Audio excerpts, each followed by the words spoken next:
আপনাদেরকে বলবো, আপনারা যদি পারেন এই বন্দীদের মুক্তির জন্য কিছু লেখালেখি করেন, এই বন্দীদের পক্ষে কিছু কথা বলেন, আল্লাহর কাছেও পুরস্কার পাবেন, দুনিয়াতেও সম্মান পাবেন।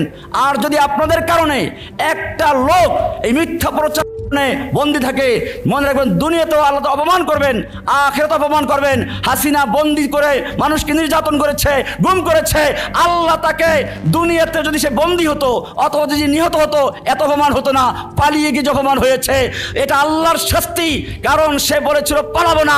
আল্লাহ রাব্বুল আলামিন তাই বন্দীদের বদদুয়ার কারণে, নির্যাতন জুলুমের কারণে তাকে বন্দী না করে, তাকে নিহত না করে তাকে দেশ থেকে পালিয়ে দেখালেন তুই কাপুরুষ, তুই ভীতু, অপমান করে ছেড়েছেন।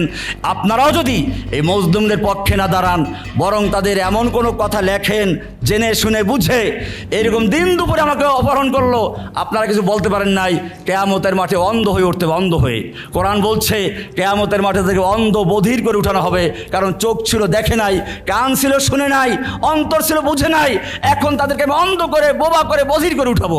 আল্লাহ তাআলা আমাদের সকলকে নাক কান চোখ খোলা রেখে দেশের জন্য, মানবতার জন্য, ইসলামের জন্য কাজ করার তৌফিক দান করুন, আমিন।